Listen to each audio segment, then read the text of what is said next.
จะนั่งทำไหมคะ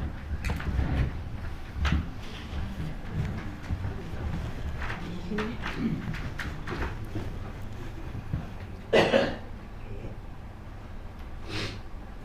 อเคนะคะทุกคน ค่ะ โอเค นะ โอเคค่ะ ดีค่ะ ป้าวันนี้อยากจะพูดอะไรก่อนเลย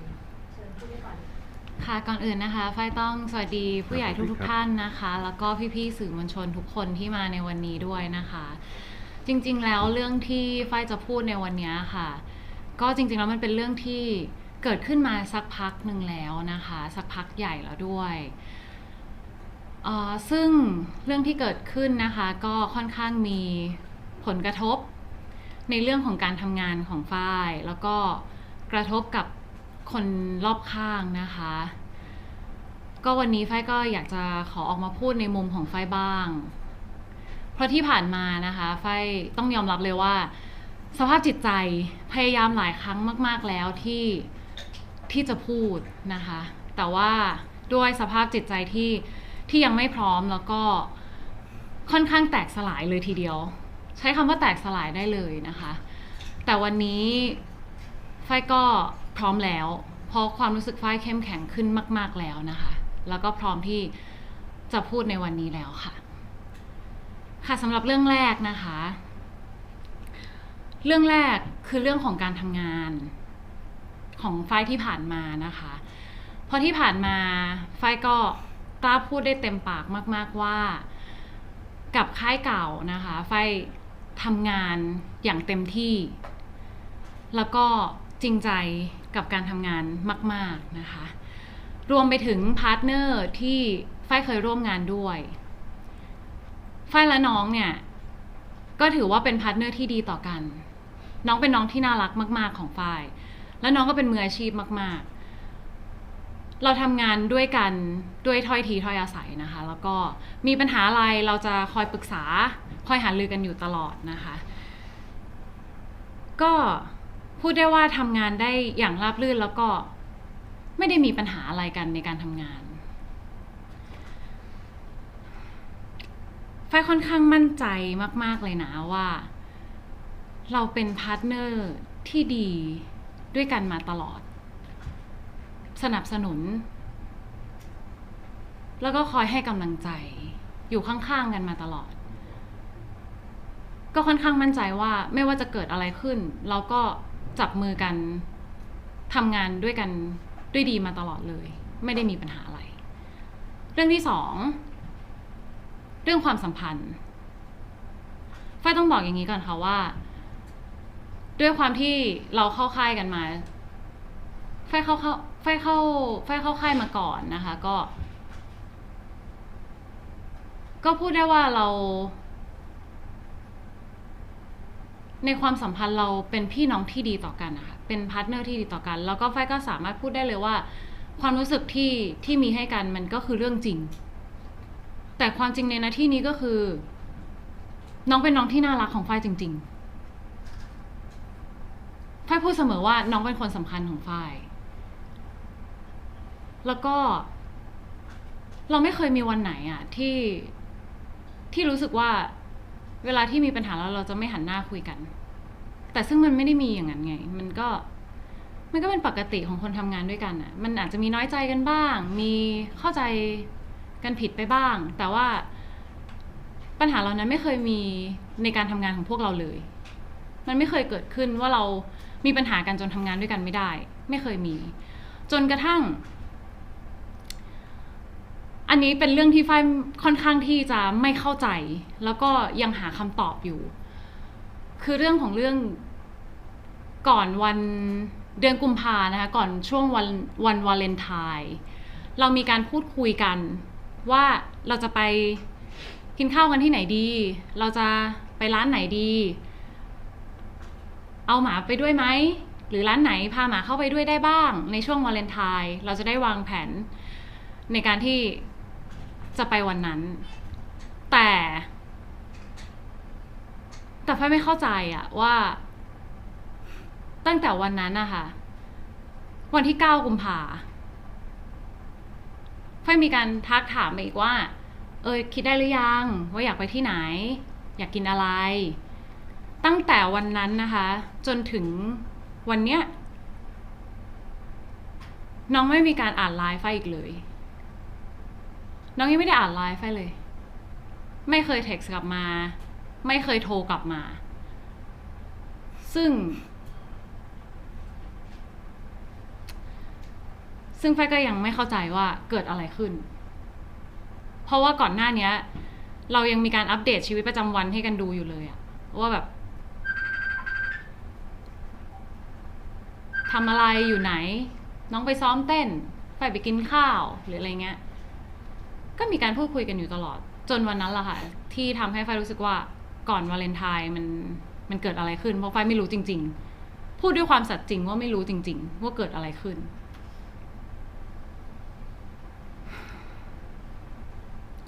ส่วนเรื่องที่สองนะคะเรื่อง 4E ที่เป็นประเด็นที่แฟนๆสงสัยทุกคนสงสัยว่าเกิดอะไรขึ้นไฟก็สงสัยเรื่องมันเริ่มอย่างนี้ค่ะว่าคือไฟก็ไม่ได้ทราบว่าไฟจะได้เล่นหรือไม่ได้เล่นแต่ไฟก็มาทราบตรงที่มีอิโมจิมีการคาดเดากันต่างๆนานาว่าเป็นคู่รักต่างวัยเป็นสัญลักษณ์ดอกทานตะวันฟองสบู่ซึ่งแฟนๆก็น่าจะคาดเดากันได้ว่าเป็นคู่ใครไฟก็ทราบเหมือนที่ทุกคนทราบแต่ว่าส่วนเรื่องที่ทางค่ายจะไปคุยอะไรกับทางผู้ใหญ่อันนี้ไฟไม่ทราบรายละเอียดแต่ว่าก็มีสายจากผู้ใหญ่ถามไฟว่าเฮ้ยทำไมไม่เล่นไฟก็เลยบอกว่าไฟเนี่ยหรอไม่เล่นไฟอยากเล่นจะตาย 4E เป็นโปรเจกต์ที่น่าสนใจมากๆแล้วแฟนๆรอคอยเหมือนเป็นจักรวาล GL อะแต่ทั้งนี้ทั้งนั้นด้วยสาเหตุอะไรไฟไม่ทราบไฟก็ทางผู้ใหญ่บอกว่างั้นไม่เป็นไรเดี๋ยวไว้มีโอกาสร่วมงานกันนะแล้วก็ยังมีอีกสายหนึ่งก็ซึ่งเป็นผู้ใหญ่ใน 4E อีกเช่นกันถามไฟว่าเกิดอะไรขึ้นทำไมทะเลาะกันจนเล่นด้วยกันไม่ได้เลยเหรอมีปัญหากันจนต้องยกกองจริงไหมไฟขอตอบตรงนี้เลยนะคะว่าเราไม่เคยมีปัญหากันจนต้องยกกองไม่เคยมีปัญหากัน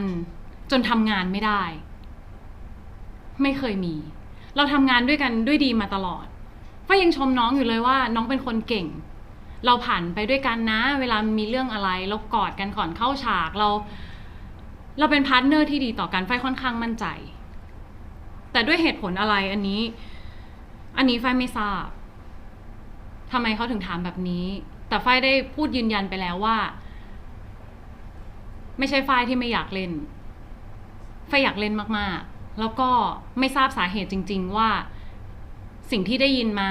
เหล่านี้มันเกิดขึ้นได้ยังไงแต่ถ้าถามไฟโหพี่ไฟอยู่ช่อง7อะตอนนั้นอะถ้าจะมีเหตุผลว่าไฟไม่ทนแดดทนร้อนมันเป็นไปไม่ได้อะพี่ไฟไม่ได้เพิ่งทำงานเป็นอาชีพนักแสดงแค่วันนี้หรือเมื่อวานไฟทำงานอาชีพนักแสดงมาก็หลายปีแล้วอันนั้นก็ไฟก็ไม่ทราบจริงๆไฟก็ยังหาคำตอบอยู่แต่วันนี้นะคะวันนี้ไฟได้ความกรุณาจากผู้ใหญ่ที่เป็นหนึ่งในผู้จัด 4E นะคะก็เดี๋ยวเราจะมีการโฟนหาท่านเลยว่าเรื่องราวข้อเท็จจริงเป็นยังไงทุกวันนี้พี่ผู้ใหญ่ทุกท่านก็ยังให้ความเอ็นดูไฟก็ต้องขอบคุณมากๆนะคะก็เดี๋ยวเราจะมาฟังข้อเท็จจริงกันดีกว่าว่าเป็นยังไง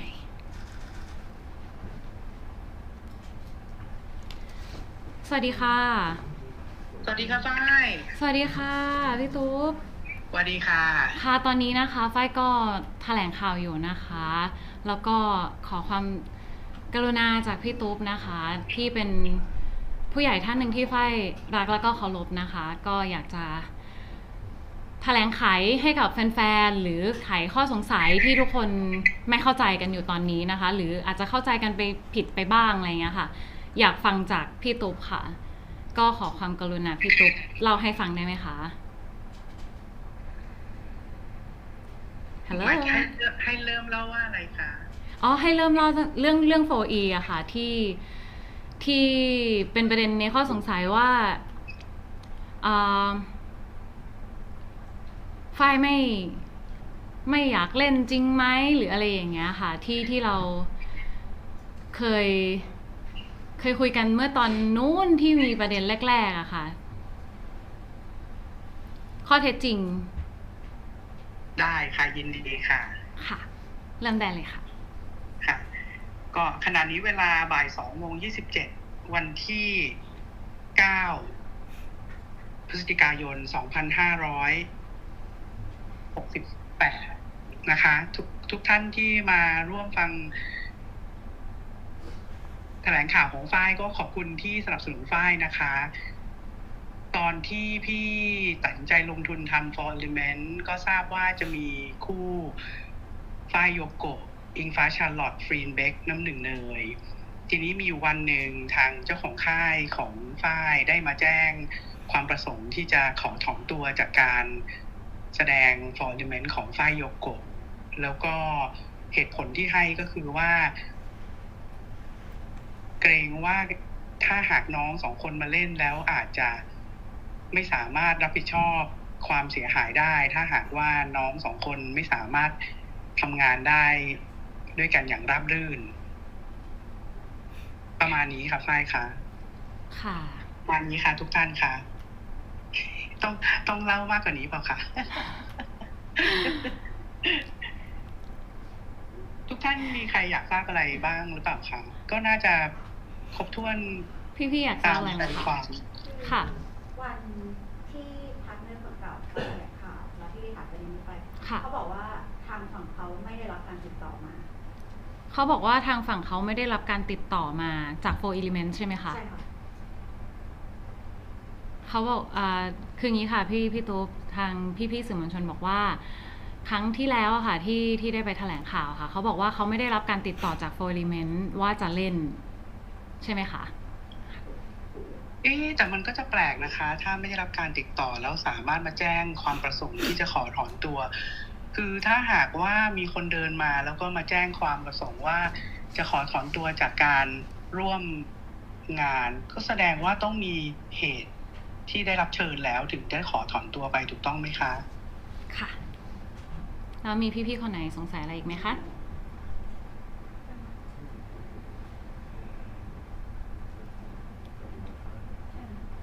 ไม่งั้นฝ้ายประเด็นต่อประเด็นที่ถามตอนจบทีเดียวเอา โอเค ที่ฝ้ายอยากพูดพี่จะได้ถามได้ที่กับประเด็น ค่ะ ก็ขอบคุณมากๆค่ะพี่ตุ๊กขอบคุณ ขอบคุณ ที่ ทุก ก ท่าน รุ ด้วย ณา นะคะ ค่ะ ขอบคุณทุกท่าน ค่ะ ฝ้ายขอให้ทุกอย่างราบรื่น ขอบคุณทุกท่านนะคะ สวัสดีค่ะ ค่ะ สวัสดีค่ะ สวัสดีค่ะ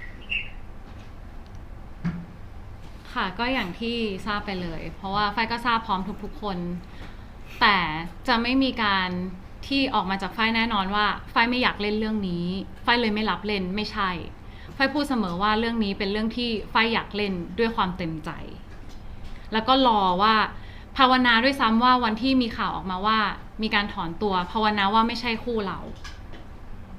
เพราะฝ้ายยังมีหวังอยู่ว่าฝ้ายจะได้เล่น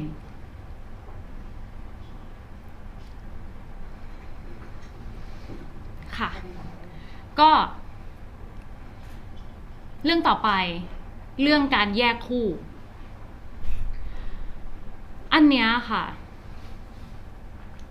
ฝ้ายต้องบอกก่อนว่า เรื่องประเด็นการแยกคู่เนี่ยเป็นเรื่องที่ทำให้คนเข้าใจผิดได้เยอะมากๆแล้วส่วนตัวฝ้ายเองฝ้ายก็ไม่เคยได้ออกมาพูด วันนี้ฝ้ายจะพูดให้ทุกคนฟังนะคะคือก่อนวันแฟนมีตคู่ครั้งแรกในไทยก่อนวันแฟนมีตคู่ครั้งแรกในไทย1 วันนะคะทางค่ายเนี่ยมีการให้ฝ้ายแล้วก็น้องแล้วก็ตัวเจ้าของค่ายเองเนี่ยไปนั่งคุยกับนักจิตหัวข้อที่ถามฝ้ายมาเนี่ยก็คือฝ้ายและตัวน้องมองภาพตัวเองออกไหมถ้าต้องเล่นกับคนอื่นถ้าต้องแยกคู่นี่คือคำถามที่ฝ้ายได้รับในวันนั้น สิ่งที่ฝ้ายตอบไปก็คือในฐานะนักแสดงอะพี่ถ้าฝ้ายต้องเล่นเป็นก้อนหินดินทรายเล่นเป็นต้นไม้เล่นกับหญิงหรือกับชายฝ้ายเป็นนักแสดงอะฝ้ายทำอาชีพนักแสดงมาฝ้ายก็ต้องมองภาพตัวเองให้ออกต้องเล่นให้ได้ไม่ว่ากับใครนี่คือคำตอบที่ฝ้ายตอบออกไปเสร็จแล้วหลังจากนั้นก็ค่ายก็มีการให้ฝ้ายเนี่ยบอกว่าอยากให้เข้าไปคุยกับนักจิตอีกสักครั้งฝ้ายปฏิเสธทันทีว่าฝ้ายไม่อยากไปเพราะว่าเอาจริงๆแล้ววันที่เข้าไปคุยฝ้ายไม่ได้รู้สึกดีเพราะมันก่อนแฟนมิตรคู่ครั้งแรกอะพี่เราไปคุยเรื่องแยกคู่อะไรเงี้ยหรือมองภาพตัวเองออกไหมหนูต้องใช้ความพยายามหนูต้อง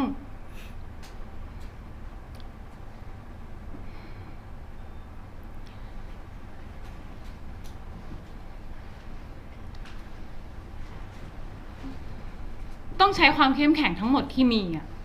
เพราะว่าวันนั้นมันเป็นวันที่แฟนมิตรคู่ครั้งแรกแฟนๆรอเราอยู่เยอะมากเราทั้งคู่ก็ต้องเข้มแข็งอ่ะแต่ว่าฝ้ายก็ได้พูดไปแล้วว่าฝ้ายขอไม่ไปอีกเพราะมันไม่ได้ทำให้ฝ้ายรู้สึกดี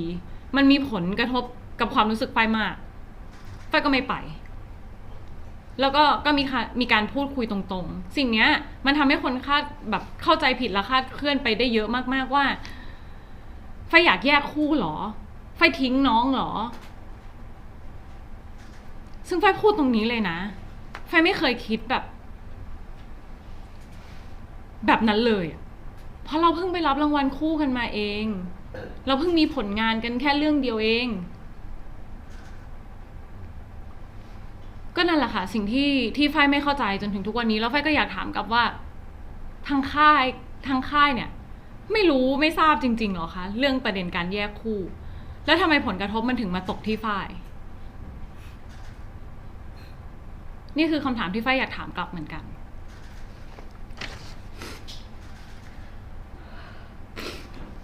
แต่วันนี้มีพี่ที่ฝ้ายรักและเคารพและทำงานด้วยกันมาตลอดซึ่งเป็นคนที่เห็นวันแรกตั้งแต่เราทำงานด้วยกันจนวันที่ฝ้ายออกจากค่ายไปแล้วอ่ะพี่ท่านเนี้ยก็ยังคงอยู่และยังคงร่วมงานกันอยู่แล้วก็ยังคงรักทั้งฝ้ายรักทั้งน้องนั่นก็คือพี่ปิ่นที่มาในวันนี้นะคะพี่ปิ่นสามารถพูดในสิ่งที่ทุกคนสงสัยพูดในสิ่งที่ฝ้ายไม่เคยพูดออกไปได้เคลียร์ที่สุดเลยค่ะเพราะว่าพี่ปิ่นก็เห็นว่าฝ้ายทำงานยังไงเห็นว่าน้องทำงานยังไงเห็นว่าเราอยู่ด้วยกันยังไงเดี๋ยวขออนุญาตให้พี่ปิ่นเชิญพี่ปิ่นพูดได้เลยค่ะสวัสดีนะครับชื่อพี่ปิ่นนะครับก็จริงๆเป็นมิวสิกโปรดิวเซอร์นะครับก็คือทำเพลงประกอบซีรีส์เป็นเพลงประกอบซีรีส์เรื่องที่แล้วที่น้องฝ้ายกับน้องที่เป็นคู่พาร์ทเนอร์กันนะครับได้ทำกันก็คือก็ได้รู้จักกับน้องตั้งแต่เดย์วันน้องทั้งคู่เลยครับแล้วผมเป็นคนทำเพลงให้เพลงรวมถึงเพลงข้างหลังจะได้เห็น ก็ผมเป็นคนทำเพลงประกอบซีรีส์นะครับรวมถึงทำพวก cover แล้วก็แฟนมิตต่างๆที่ผ่านมาสำหรับน้องที่ตอนอยู่ค่ายต่างด้วยนะครับจริงๆสิ่งที่อยากจะมาพูดในวันนี้อยากจะมาพูดเพื่อเคลียร์ความเข้าใจผิดแล้วกันนะครับเกี่ยวกับเรื่องน้องที่ว่าน้องเนี่ยมีความประสงค์ที่จะไม่อยากทำงานกับคู่เก่าของน้องต่อแล้วก็อยากจะออกมาทำงานคนเดียวหรือว่ามีความไม่ professional อะไรใดๆกันคือจริงๆเราแทบจะเจอกันทุกเดือนเลยเนาะตั้งแต่ปีที่แล้วช่วงต้นปีนะครับน้องสองคนเป็นน้องที่น่ารักสำหรับผมมากทุกวันนี้ผมก็ยังมีความสัมพันธ์ที่ดีนะครับกับทางฝ้ายแล้วก็ทางน้องอีกคนหนึ่งด้วยเช่นกันนะครับไม่ได้มีปัญหาอะไรใดๆกันทุกครั้งที่น้องมาทำงานด้วยกันน้องน่ารักครับอย่างที่ฝ้ายบอกไปว่าจริงๆมันมีนะฮะประเด็นที่ว่าบางทีต้องงอนกันไม่พูดกัน สัก5 นาที 10 นาทีแต่สุดท้ายเขาก็มากอดกันมาโอเคโอกัน แล้วก็ไม่เคยมีสักครั้งที่มาเราไม่ได้เพลงไม่เคยมีสักครั้งที่อัดเสียงกันไม่ได้เราทำงานด้วยกันมาเรื่อยๆจนถึงเพลงสุดท้ายที่เป็นออฟฟิเชียลจริงๆก็คือเป็นเพลงคริสต์มาสช่วงประมาณปลายปีที่แล้วซึ่งก็ต้องขอคอนเฟิร์มอีกทีว่าก็เป็นเพลงคู่ที่น้องก็ยังทำงานด้วยกันได้อย่างดีแล้วน้องทั้งคู่ก็แฮปปี้นะครับในการที่จะมาทำอันนี้ผมพูดในแง่ของความเป็นโปรเฟชชั่นอลแล้วกันเพราะผมอาจจะไม่ได้รู้เรื่องตื้นลึกหนาบางว่าเขาอาจจะมีอะไรใดๆกันแค่ไหนแต่ว่าถ้าพูดถึงความเป็นมืออาชีพที่ว่าน้องทำงานกันไม่ได้ด้วยเรื่องส่วนตัวเนี่ยถ้าสำหรับส่วนตัวผมไม่เคยสัมผัสและพบเจอเลยเพราะฉะนั้นยืนยันได้นะครับมีสิ่งหนึ่งที่อยากจะพูดเกริ่นไว้ก่อนจะเป็นหัวข้อถัดไปที่พ่อจะพูดก็คือเรื่องเหตุผลหนึ่งในเหตุผลที่ฝ้ายรู้สึกว่าฝ้ายอยากจะมาเป็นปัญหาแล้วกันก็คือตั้งแต่ช่วงประมาณกันยาปีที่แล้วคือปกติน้องฝ้ายจะเป็นคนสดใสร่าเริงนะครับมาเสียงก็มาด้วยสายตาที่ยิ้มแย้มแจ่มใสมีความสุขวันนั้นผมยังจำได้อยู่เลยว่าน้องมาแล้วน้องไม่เข้ามาอัดเสียงน้องเหมือนกับนั่งอยู่ข้างหน้าห้องผมก็ถามว่าน้องเป็นอะไรน้องก็บอกผมว่าพี่รู้ไหมว่าหนูมีแพลนที่จะได้เล่นซีรีส์ไหมผมก็ค่อนข้างตกใจนิดนึงเพราะว่าผมก็บอกว่าพี่ทำเพลงพี่ไม่ได้รู้เรื่องอะไรแบบนั้นหรอกเขาก็ถามว่าพี่ได้คุยกับพี่เจ้าของค่ายไหมคือหนูว่าไม่รู้อะไรเลยตอนนี้เหมือนกับหนูไม่รู้แพลนไม่รู้ว่าหนูจะได้คู่กับน้องอีกหรือเปล่าคำนั้นผมก็ค่อนข้างตกใจเหมือนกันว่าเอ๊ะทำไมมีคำถามนี้จากน้องมาอะไรอย่างเงี้ยครับแต่สิ่งที่ผมรู้ก็คือฝ้ายก็พูดกับผมมาเสมอครับว่าแต่หนูอยากทำนะพี่หนูอยากเล่นต่อหนูเป็นนักแสดงหนูหาเลี้ยงชีพมาด้วยอาชีพเนี้ยหนูอยากทำงานหนูยังมีความสุขกับการทำงานกับน้องอยู่เสมออะไรเงี้ยถ้าพี่ปิงรู้อะไรว่าหนูจะได้เล่นอะไรได้ทำอะไรพี่ปิงบอกหนูนะมันมีคำหนึ่งที่ค่อนข้างสะเทือนใจผมมากก็คือฝ้ายบอกว่ามันมีอยู่วันหนึ่งที่ฝ้ายมาอัดเสียงกันแล้วครับฝ้ายบอกว่าทุกวันนี้เหมือนหนูตื่นมาแล้วหนูไม่รู้หนูจะตื่นมาทำอะไรเพราะหนูไม่รู้ว่าหนูจะได้เล่นซีรีส์อีกไหมหนูไม่รู้ว่าหนูจะได้ทำอะไรค่ายไม่ได้บอกอะไรอยู่อย่างเงี้ยผมรู้สึกว่ามันเป็นคำพูดที่ค่อนข้างหมดหวังกับการดำเนินชีวิตพอสมควรครับผมได้มีการสอบถามไปบ้างนะครับในมุมคนนอกกับทางค่ายแต่ว่าก็คือเหมือนกับผมขอพูดในสิ่งที่ผมพูดได้แล้วกันไม่อยากนำสิ่งที่ค่ายพูดกับผมมาพูดแต่มันจะดูไม่ดีนะครับแต่ก็คือเหมือนกับ direction ที่ค่ายเคยประกาศไปเองว่าค่ายมี direction หนึ่งอยากทำงานเป็นระบบบริษัทมากขึ้นอะไรอย่างเงี้ยครับการพูดคุยแบบระบบครอบครัวแบบโดยตรงกับน้องฝ้ายเลยค่อนข้างยากก็เลยอาจจะเป็นเรื่องของการสื่อสารกันมากกว่าซึ่งผมว่าสุดท้ายแล้วเหตุผลที่น้องออกมาก็เป็นเหตุผลที่ผมรู้สึกว่ามันก็เป็นทางที่น้องเลือกทางที่ดีที่สุดของน้องโดยน้องไม่เคยคิดที่อยากจะทิ้งความสำเร็จต่างๆทิ้งความรู้สึกต่างๆทิ้งคู่หรือว่าทิ้งสิ่งต่างๆที่มันดีเสมอมาแน่นอนครับประเด็นนี้เท่านี้ครับขอบคุณมากครับ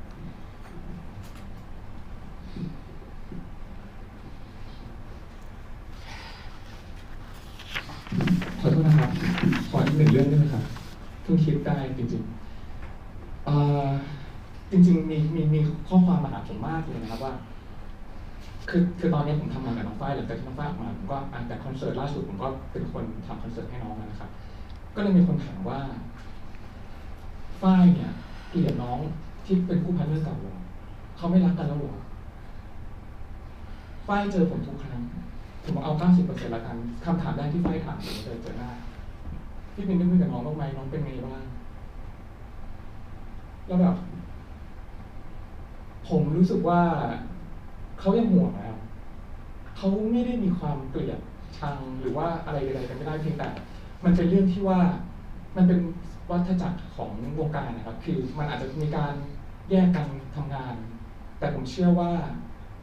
น้องของผมน้องฝ้ายไม่ได้เป็นคนแบบนั้นไม่ได้เป็นคนไม่ดีไม่ได้เกลียดชังใครแล้วก็ไม่ได้มีความรู้สึกที่ร้ายกับใครเลยครับขอบคุณมากครับขอบคุณพี่ปิ่นมากค่ะ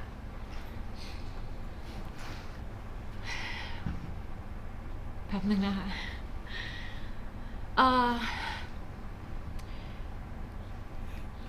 ก็นึกว่าเข้มแข็งแล้ว โอเค เรื่องต่อไปนะคะก็คือเรื่องของการยุติสัญญาที่เป็นประเด็นอยู่ว่าเฮ้ยทำไมไฟถึงออกมาเริ่มแรกเลยนะคะทางค่ายเนี่ยค่ะคือได้มีการเรียกไฟคุยนะคะได้มีการเรียกคุยเกี่ยวกับการปรับเปลี่ยนสัญญาจากสัญญาเดิมเป็นสัญญาฉบับใหม่แล้วทางค่ายเนี่ยก็บอกไฟว่าถ้าอ่านเสร็จแล้วเซ็นด้วยนะวันนั้นเลยทีเนี้ยไฟได้ตอบกลับไปว่าไฟไม่สามารถทำแบบนั้นได้เพราะว่าสัญญาเป็นเรื่องของมันมีความละเอียดอ่อนไฟต้องใช้เวลาในการอ่านสัญญาการที่ไฟจะเซ็นหรือ sign contract อะไรสักอย่างมันหมายถึงช่วงเวลาหมายถึงอนาคตของไฟเลยเพราะฉะนั้นไฟขอเวลาในการอ่านสัญญาสุดท้ายแล้วนะคะไฟได้มีการปรับแก้ไขนะคะแล้วก็ส่งให้พี่เขาแล้วเราก็มีความเห็นร่วมกันว่าในสิ่งที่ไฟบอกไปว่าพี่สัญญาเดิมหนูว่ามันแฟร์กว่านะเขาก็บอกว่าถ้าอย่างนั้นมันแฟร์กว่าก็ใช้สัญญาเดิมแต่เราไม่มีการพูดคุยเรื่องแพลนในอนาคตเลยไฟมีการทวงถามไป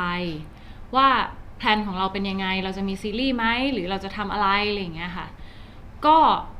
ไฟไม่ทราบจริงๆแต่ไฟไม่รู้เลยว่าทางค่ายเนี่ยมีแพลนอะไรให้กับไฟไหมเพราะว่าเราไม่เคยมีการคุยกันไม่เคยมีการเรียกไฟคุยเกี่ยวกับเรื่องแพลนในอนาคตของไฟ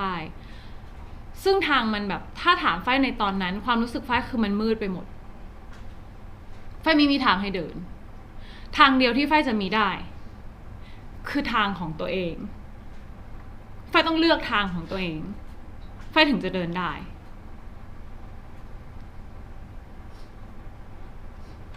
เพราะว่าเราไม่เคยมีการพูดคุยเรื่องแพลนมีการทวงถามไปนะคะแต่ว่าไม่เคยมีคำตอบกลับมา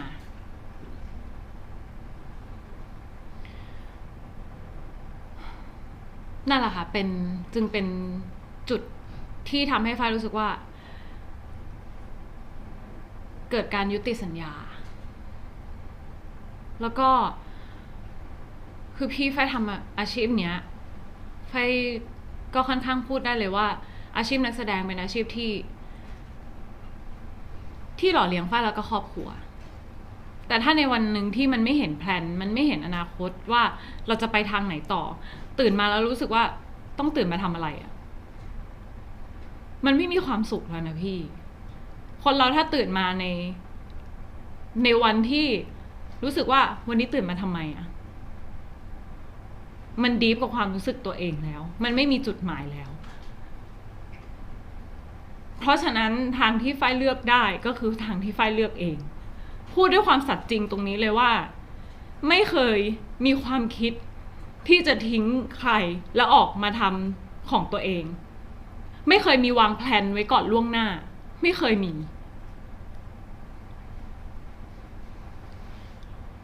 แต่พอออกมาแล้วใช่ไหมคะก็พูดตรงๆว่าสภาวะจิตใจไม่ได้ดีเลยแตกสลายยับมากแต่ก็ได้กำลังใจจากคนรอบข้างพี่ๆทั้งในวงการทั้งนอกวงการแล้วก็กับแฟนๆที่ยังรักแล้วก็คอยซัพพอร์ตให้กำลังใจอยู่เสมอก็อันนี้ไฟขอบคุณมากๆนะคะแล้วก็ขอบคุณผู้ใหญ่ทุกท่านด้วยที่นึกถึงไฟและยังคอยให้โอกาสไฟอยู่เสมอทำให้ไฟวันนี้เข้มแข็งได้มากๆแล้วสิ่งที่ทุกคนสงสัยสิ่งที่ทุกคนเข้าใจผิดไฟก็อยากให้ฟังในมุมของไฟบ้างไฟไม่เคยคิดทำร้ายใคร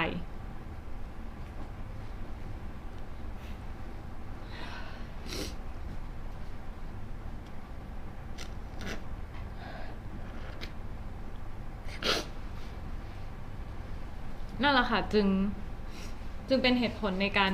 ยุติสัญญา วันที่ยุติสัญญาก็ยังมีความรู้สึกดีๆนะคะ เพราะว่าพี่เขาก็บอกไฟว่าถ้าวันใดวันหนึ่งคือเคยพูดก่อนหน้านั้นด้วยว่า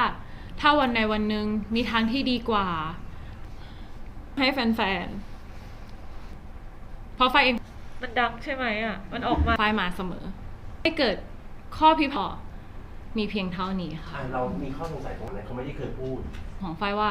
ไฟไม่ทราบจริงๆมองอะไรอย่างเงี้ยค่ะแต่เรื่องที่เขาก็อย่างที่ไฟแจ้งไปเลยจะมีคำถามเหมือนที่ไฟค่ะแต่มีการนัดไฟเรื่องนั้นเพราะว่า ทำงานกับบริษัท ด้วยความที่เรา ออกมาแล้วมันมีคำตอบไหมหรือว่ามันมี เกิดอะไรขึ้นได้ยินได้ฟังแบบนั้นอยากเจอมาด้วยความคิดถึง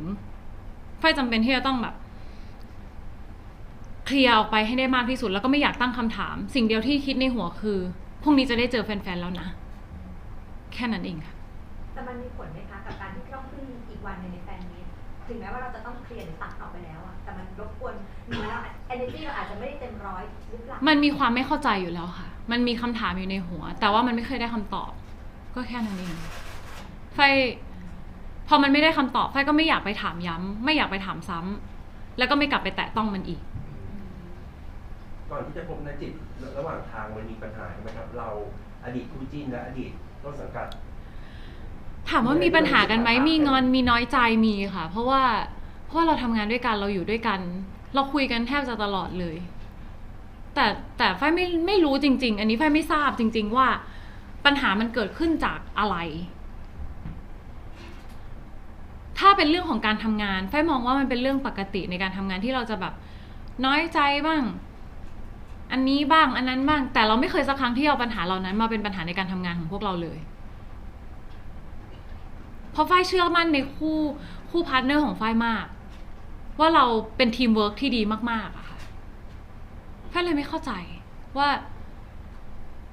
มันเกิดอะไรขึ้นนะอย่างเงี้ยค่ะ แล้วเราได้คุยกับอดีตคู่จิ้นไหมครับว่ามันเกิดอะไรขึ้นก่อน มีค่ะ ที่ฟ้าจะยกเลิกสัญญา มีค่ะน้องก็บอกว่าหนูก็ไม่รู้ว่ามันเกิดอะไรขึ้นแต่ทุกอย่างทั้งหมดทั้งมวลคือเรารู้พร้อมกันหมดเลยว่ามันมีการตั้งคำถามแบบนี้ขึ้นมาในวันนั้นแต่หลังจากนั้นเราก็ไม่กลับไปแตะต้องมันอีกเรายังคุยกันอยู่เลยว่าเมื่อไหร่เราจะมีซีรีส์อ่ะยังถามพี่ปินอยู่เลยว่าพี่ปินหนูจะได้เล่นซีรีส์ไหมพี่ปินไม่ใช่คนในบริษัทแต่พอพี่ปินได้ทำงานได้คุยกับผู้บริหารฝ้ายก็มีหวังว่าเฮ้ยฝ้ายจะถามอะไรพี่ปินได้บ้างพี่ปินจะรู้อะไรไหมนะถ้าพี่ปินรู้พี่ปินบอกหนูหน่อยนะนี่คือสิ่งที่ฝ้ายพูดกับพี่ปินฝ้ายรู้แค่นี้เลยเพราะฉะนั้นฝ้ายเลยบอกว่าฝ้ายไม่รู้แพลนตัวเองฝ้ายมีโอกาสได้คุยกับอดีตคู่จิ้นอะครั้งล่าสุดคือเมื่อไหร่อะ วันที่9 กุมภา หลังจากนั้นก็ไม่เคยได้คุยอีกเลย ก็น้องไม่เคยตอบไลน์ฝ้ายเลย แล้วที่แก๊ปว่านั้นเราไม่มีความรู้สึกที่อยากจะโทรไปหาหรือว่าคอนเนคกันให้มันได้เหรอ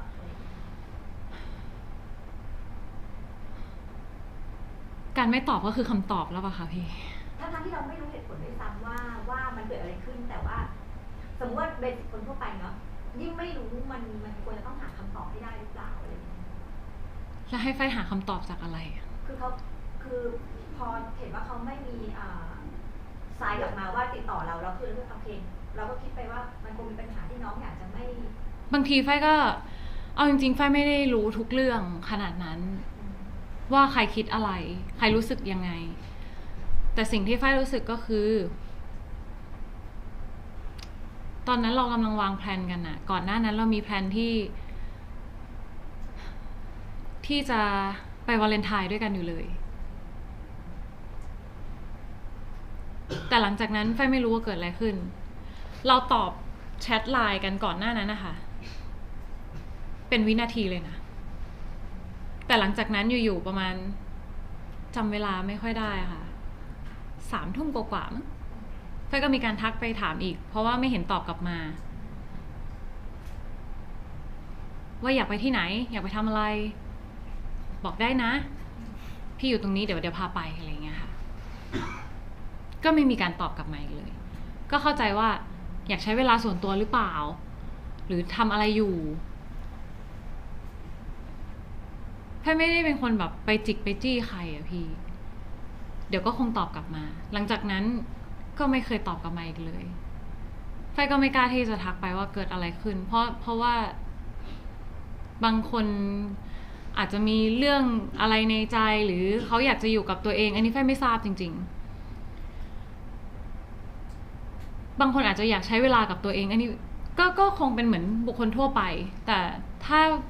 อยากเล่าก็คงเล่าเองมั้งหรือมีอะไรหรือยุ่งหรือเปล่าหรืออะไรเงี้ยไม่ทราบจริงๆค่ะไม่ทราบจริงๆเราว่าถึงนี้เราก็ยังเป็นสิ่งที่เราค้างคาใจอยู่ใช่ค่ะเกิดอะไรขึ้นใช่ แล้วนี่มันก็เป็นแกปที่ผ่านมาแบบโหหลายเดือนมากเกือบครึ่งปีแล้วใช่มันเลยทำให้ฝ้ายอยู่กับความไม่รู้และหาคำตอบแล้วมันไม่ได้คำตอบมันก็เลยไม่รู้จะหาคำตอบจากอะไรฝ้ายพี่อยากกลับไปฝ้ายยกเลิกสัญญาวันไหนนะ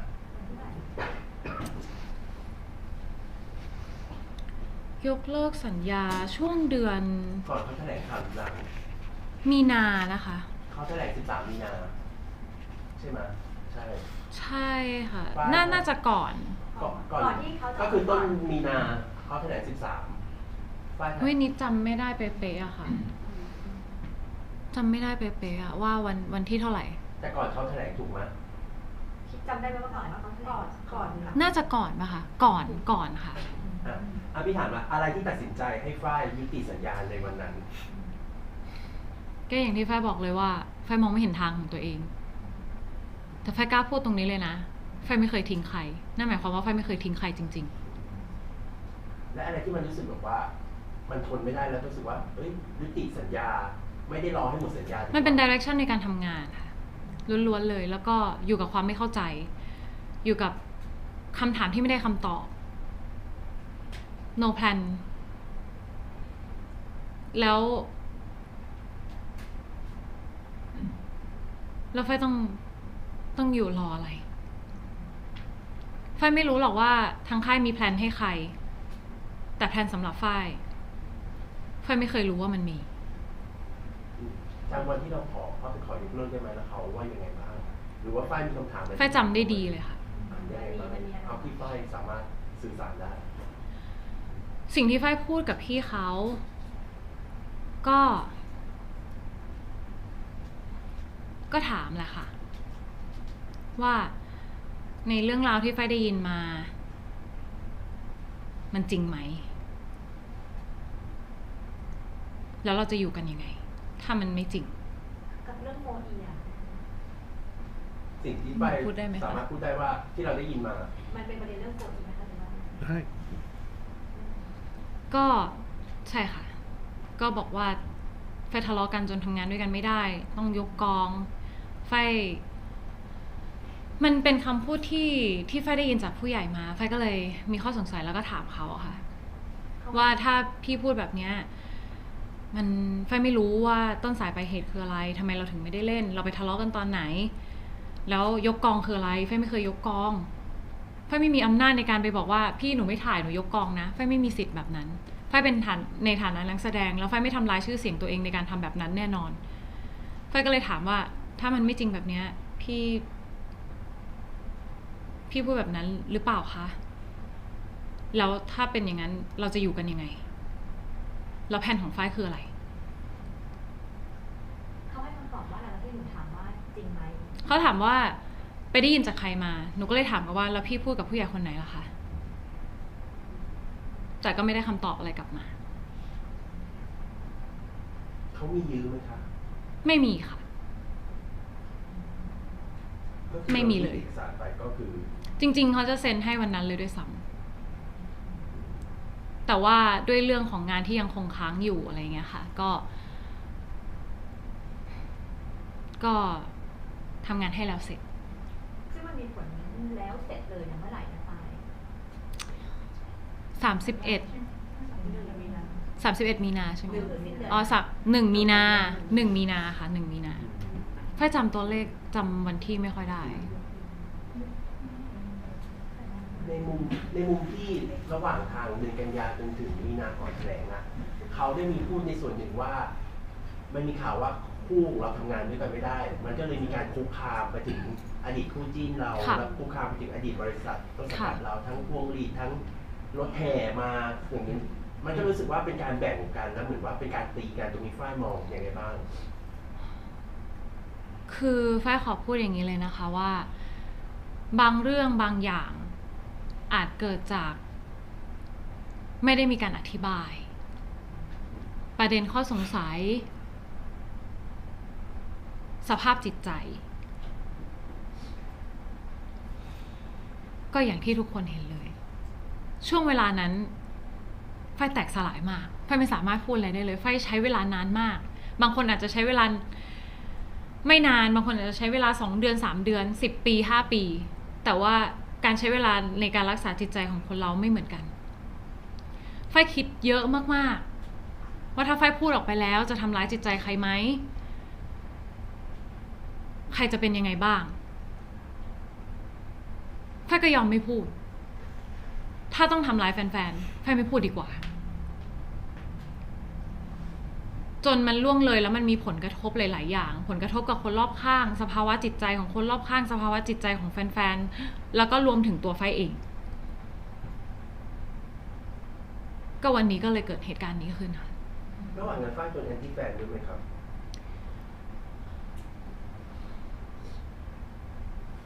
ฝ้ายไม่ได้มองว่าเป็นแอนตี้แฟนอะ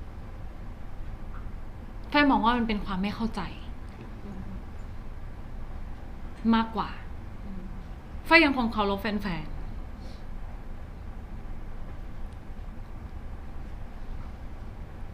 เสียใจเหมือนที่แฟนๆเสียใจรู้สึกไม่ต่างกันแล้วก็ไม่ได้มองว่าเป็นแอนตี้แฟนไม่ได้โกรธด้วยเพราะรู้ว่าบางสิ่งบางอย่างอาจเกิดมาจากความไม่เข้าใจแค่นั้นเองช่วงระหว่างนั้นเราก็โดนคุกคามค่อนข้างหนักด้วยใช่ไหมคุกคามคุกคามยังไงคะก็อย่างว่าตามไปสถานที่ต่างๆอ๋อมีบ้างค่ะมีบ้างค่ะมีบ้างแต่ก็แก้ปัญหาตรงนั้นเรียบร้อยแล้วก็ด้วยความที่ฝ้ายก็ยังเชื่อในแฟนๆอยู่ว่าแฟนๆก็รักเราแหละแล้วก็ขอความกรุณาในพื้นที่ส่วนตัวอะไรอย่างเงี้ยแฟนๆก็ให้ความร่วมมือดีค่ะคนก็เลยไปโยงว่าในสิ่งที่อดีตคู่เราพูดว่าที่ฝ้ายยุติสัญญาแล้วมาเป็นศิลปินเดี่ยวเพราะว่าน้องเคยสารภาพว่ารักเราชอบเรามันก็เลยทำรู้สึกว่ามีผลอันนี้ตามที่ข่าวคุณฝ้ายก็เลยขอแยกหรือคนไปโยงแบบนั้นก็ไม่โยงโยงว่ายังไงนะคะโยงว่าน้องเขาสารภาพรักเราเขาชอบเราจริงๆเราอาจจะเกิดความไม่คอมฟอร์ตไหมแล้วก็เลยแบบจริงๆฝ้ายไม่ได้มีความอึดอัดเลยนะทุกคนสิ่งที่ทุกคนเห็นน่ะมันก็เกิดจากความรู้สึกจริงๆแต่ว่าฝ้ายก็บอกชัดเจนว่าเราทั้งสองคนชัดเจนว่าเราเป็นพาร์ทเนอร์ที่ดีต่อกันเราเป็นพี่น้องที่ดีต่อกันเราเคยมีความรู้สึกที่ดีต่อกันแล้วทำไมเราจะต้องไม่ดีต่อกันด้วยฝ้ายไม่ได้เกิดความอึดอัดเลยสักนิดที่เราจะอยู่ด้วยกันเราจะทำงานด้วยกันเราจะมีความรู้สึกดีๆให้กันเราจะเป็นพาร์ทเนอร์ที่ดีต่อกันไม่เคยมีความรู้สึกอึดอัดค่ะ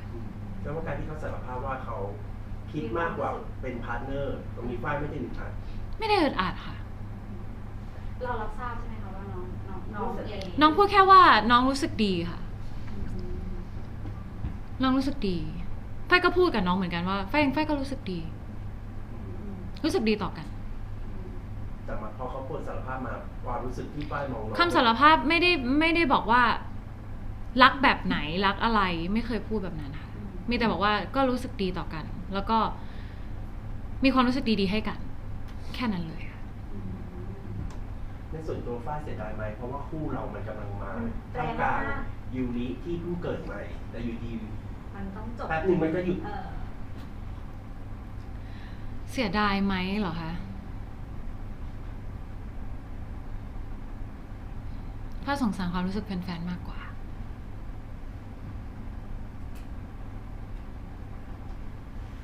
ทุกอย่างที่คำถามนี้ถามฝ้ายมาฝ้ายตอบไปหมดแล้วส่วนเรื่องการถูกโจมตีจากแฟนคลับของอดีตพาร์ทเนอร์เรา เราให้ความเห็นตรงนี้ยังไง ก็ฝ้ายถึงบอกว่าบางสิ่งบางอย่างฝ้ายไม่เคยพูดออกไปก็ถ้าจะเข้าใจผิดกันไปบ้างวันนี้ฝ้ายก็แค่อยากให้มองในมุมฝ้ายบ้างทุกวันนี้ฝ้ายก็ไม่ได้คิดร้ายกับใครคนเรามีสิทธิ์รักมีสิทธิ์ชอบศิลปินต่างกัน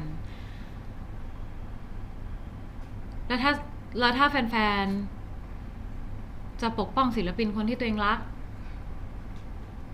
ก็ไม่ผิดแต่อย่างเดียวก็คือ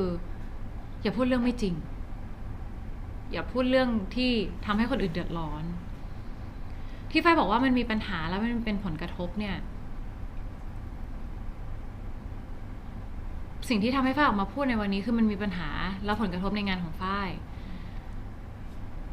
มันมีบางงานที่ถูกยกเลิกไปมีบางงานที่ถูกรีพอร์ตแล้วฝ้ายไม่เคยได้ออกมาพูดอะไรเลยเกิดจากความคลาดเคลื่อนการเข้าใจผิด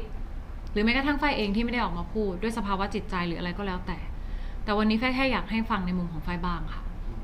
ทำไมพี่เลยถามไปที่ฝ้ายก่อนทำไมฝ้ายถึงปล่อยให้เวลามันเนิ่นนานตั้งแต่เขาพูดต้นปีเราเพิ่งมาพูดท้ายปีซึ่งมันแกปมันยาวมากมันเลยทำให้รู้สึกว่าคนมองฝ้ายตามที่มันเป็นตามที่คนดีมาอย่างเงี้ยพี่ฝ้ายคิดเยอะมากจริงๆพยายามหลายครั้งที่จะพูดพยายามมากๆจริงๆสภาพจิตใจฝ้ายไม่ได้จริงๆแม้กระทั่งวัน Timeless Love ฝ้ายบอกกับแฟนๆว่าฝ้ายอยากออกมาพูดแต่พอเห็นหน้าแฟนๆแล้วเห็นคนที่มาหาแล้วบางทีบางอย่างความจริงบางอย่างมันอาจจะทำร้ายใครก็ได้โดยเฉพาะฝ้ายเองฝ้ายพูดไปฝ้ายก็เสียใจเองบางเรื่องบางอย่างมันก็ต้องใช้เวลาในการทำใจอะพี่ซึ่งวันเนี้ยฝ้ายก็คิดว่าฝ้ายเข้มแข็งมากๆแล้วแข็งแรงขึ้นมากๆแล้วในการที่จะพูดครั้งนี้และการพูดของฝ้ายครั้งนี้ฝ้ายไม่ได้ทำร้ายใครฝ้ายไม่ได้โจมตีใครฝ้ายพูดในมุมของฝ้ายและสิ่งที่มันเกิดขึ้นจริงๆก็คิดว่าหลังจากนี้พอทุกคนได้ฟังเหตุผลในมุมของฝ้ายแล้วแรงกับเพื่อนหรือแรงผลกระทบต่องานที่เรามีหรือกับร้านที่เราเปิดเนี่ยมันจะลดน้อยลงไหมหรือว่ามันจะไปในทิศทางบวกมากขึ้นหรือว่ายังไงฝ้ายมองอันนี้ฝ้ายไม่ทราบจริงๆค่ะแต่สิ่งที่ฝ้ายทราบแน่ๆเลยคือฝ้ายได้ออกมาพูดในมุมของฝ้ายได้มาพูดในข้อสงสัยที่หลายๆคนสงสัยทำไมพี่ฝ้ายไม่ออกมาพูดเลยทำไมเงียบไว้ทำไมหรืออะไรอย่างเงี้ยค่ะหลายๆคนสงสัยหลายๆคนอยากให้ออกมาพูดพี่เรื่องความรู้สึกมันเป็นเรื่องละเอียดอ่อนมากฝ้ายก็วันนี้ฝ้ายก็ชนะใจตัวเองแล้วในการที่ออกมาพูดในครั้งนี้แล้วก็เคลียร์เรื่องสงสัยให้กับหลายๆคนที่ยังสงสัยอยู่ได้ไม่มากก็น้อยไม่น้อยก็มากก็ถือว่าฝ้ายทำเต็มที่แล้วค่ะในวันนี้หลังจากนี้ฝ้ายเปลี่ยนใจไงถ้าเราจะต้องมีพาร์ทเนอร์คนใหม่แต่บางคนเขายังไม่มูฟออนกับคู่จิ้นคนเดิมมันจะต้องยังไงหรืออยากจะบอกหรืออยากจะสื่อสารอะไรให้เขาฝ้ายก็อันดับแรกเลยคือฝ้ายอยากทำความเข้าใจกับแฟนๆฝ้ายเข้าใจในความรักความผูกพันที่มีกับคู่พาร์ทเนอร์เก่าตัวแสดงตัวละครเนื้อเรื่องนิยายหรืออะไรก็แล้วแต่ฝ้ายเข้าใจฝ้ายจะทำความเข้าใจแต่ในพาร์ทเนอร์ใหม่ฝ้ายเป็นนักแสดงฝ้ายก็จำเป็นที่จะต้องมีผลงานออกมาให้กับแฟนๆได้ชื่นชอบชื่นชมส่วนพาร์ทเนอร์คนใหม่จะเป็นยังไงก็ให้เรื่องเวลาเป็นการตัดสินแล้วกันว่าวันนั้นจะเป็นยังไงเราจะร่วมงานกันออกมาในรูปแบบไหนหรือคู่พาร์ทเนอร์ใหม่จะเป็นยังไงก็ขอให้ติดตามในอนาคตแล้วกันค่ะเพราะอย่างการที่ออกมาเปิดบริษัทของตัวเองในสถานการณ์เขาเรียกว่าเหมือนวงการตอนนี้เนาะไม่ว่าจะเป็นซีรีส์หรืออะไรก็แล้วแต่เรามีความกังวลไหมว่าแบบมันจะมีงานเข้ามาหรืออะไรอย่างนี้กังวลไหมเหรอคะฝ้ายแค่รู้สึกว่าฝ้ายทำหน้าที่ของตัวเองให้ดีที่สุดอะค่ะแล้วก็ สร้างสรรค์ผลงานคุณภาพคัดสรรมาให้แฟนๆเพราะฝ้ายเชื่อว่าแฟนๆที่รอชมผลงานฝ้ายอยู่นั่นแหละค่ะคือกำลังใจเดียวที่ฝ้ายมีแล้วฝ้ายก็พยายามจะทำเต็มที่ในทุกๆวันไม่ได้รู้สึกกดดันหรือไม่ได้รู้สึกว่าต้องคาดหวังอะไรแค่รู้สึกว่าฝ้ายมีความสุขกับการทำงานในวันนี้ก็เพียงพอแล้วอัปเดตที่เราเห็นล่าสุดก็เราทำซีรีส์ค่ะตอนนี้เป็นไงไปถึงไหนแล้วคะอันดับแรกเลยนะคะก็อยากจะบอกว่าซีรีส์นะคะก็บทประพันธ์ก็ใกล้จะเสร็จสมบูรณ์เป็นที่เรียบร้อยนะคะปีหน้าจะมีให้ได้รับชมกันอย่างแน่นอนและข่าวดีอีกหนึ่งข่าวก็คือฝ้ายในฐานะผู้บริหาร Fabel Entertainment นะคะได้จับมือเซ็นสัญญาร่วมกับมุงดูโปรดักชั่นในการผลิตซีรีส์ให้กับแฟนๆฝ้ายดีใจมากๆที่ฝ้ายได้บุคคลคุณภาพมาร่วมงานด้วยฝ้ายได้คนเก่งในการร่วมงานฝ้ายรู้สึกว่ามันเป็นกำไรของแฟนๆมันเป็นความสุขที่จะมอบให้กับแฟนๆแล้วก็ตัวฝ้ายเองเพราะฉะนั้นเราไม่ได้มีแค่โปรเจกต์เดียวแน่นอนฝ้ายตั้งใจทำผลงานออกมาให้กับแฟนๆแล้วก็อยากเห็นรอยยิ้มของแฟนๆนั่นคือเป้าหมายสูงสุดของฝ้ายละค่ะสำหรับซีรีส์เรื่องนี้จะได้ดูเป็นเมื่อไหร่ปีหน้าค่ะปีหน้าค่ะประมาณกลางปีได้ไหมน่าจะต้นปีนะเดี๋ยวหาว่าหนูสปอยพร้อมออนแอร์พร้อมออนแอร์อยู่ในช่วงโพสต์โปรดักชั่นไหมตอนนี้อะไรนะคะอยู่ในช่วงโพสต์โปรดักชั่นหรือเปล่าอยู่ในช่วงอยู่ในช่วงเตรียมงานแล้วกันอยู่ในช่วงเตรียมงานค่ะเตรียมงานตอนปีแล้วนะอะไรนะคะเตรียมงานแต่ก็พร้อมขายต้นปีแล้วนะอีก2 เดือนหนูพูดแบบนั้นเหรอคะเนี่ยหนูพูดแบบนั้นเหรอคะเนี่ยก็ปีหน้าค่ะปีหน้าแน่นอนค่ะพร้อมเปิดตัวนางเอกเลยเปิดตัวนางเอกพาร์ทเนอร์คนไหนจะบอกว่าสไปดอมมาแน่ที่แฟนๆรอคอยนะคะก็ถ้าถามว่าเตรียมเปิดตัวไหมสำหรับซีรีส์เรื่องใหม่ก็คงจะใช่ละค่ะว่าก็มีแน่ๆค่ะจะปล่อยสปอยออกมาให้แฟนๆได้แบบลองชิมดูก่อนไหมหรือยังไงคือ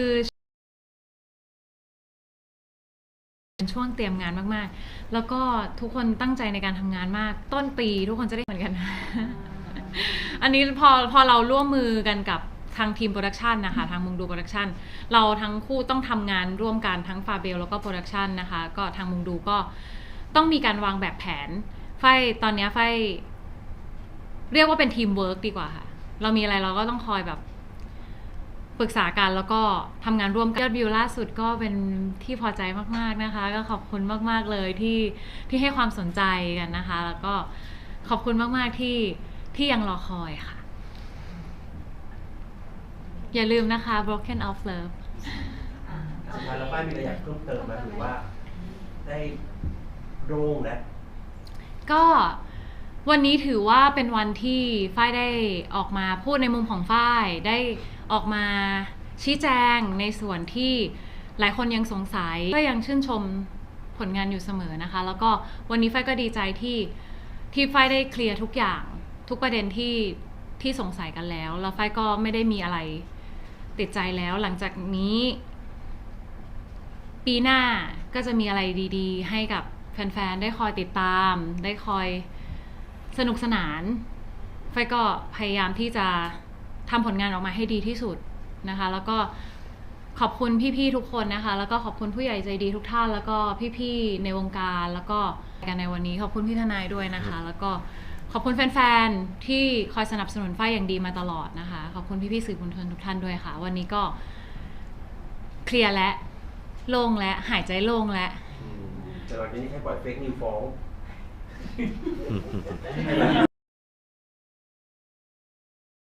ขอบคุณมากค่ะก็หวังว่าจะเข้าใจกันแล้วแค่นั้นเลยค่ะจริงๆฝ้ายไม่ได้มีเจตนาอยากจะไปฟ้องใครอยากจะอะไรฝ้ายแค่อยากปกป้องตัวเองปกป้องคนรอบข้างเพราะว่า ไม่ว่าเรื่องอะไรฝ้ายเคยบอกแฟนๆอยู่เสมอว่าฝ้ายเป็นคนรับผิดชอบทุกการกระทำทุกคำพูดของตัวเองเพราะฉะนั้นสิ่งที่พูดออกมาจากฝ้ายในวันนี้ก็อยากให้ฟังในมุมฝ้ายนั่นแหละค่ะขอบคุณมากค่ะขอบคุณค่ะ ขอบคุณนะคะ ขอบคุณค่ะขอบคุณค่ะ ไม่ฟังยิน ได้ อุ้ยน้ำมันเหลืองหนูขอบคุณนะคะคุณปิงขอบคุณ น้ำมันเหลืองโรงงานมาตรฐานไหมคะ เฮ้ยไม่ได้ให้เป็นพรีเซนเตอร์สิ ไว้ป้องนี้นะคะ ค่ะ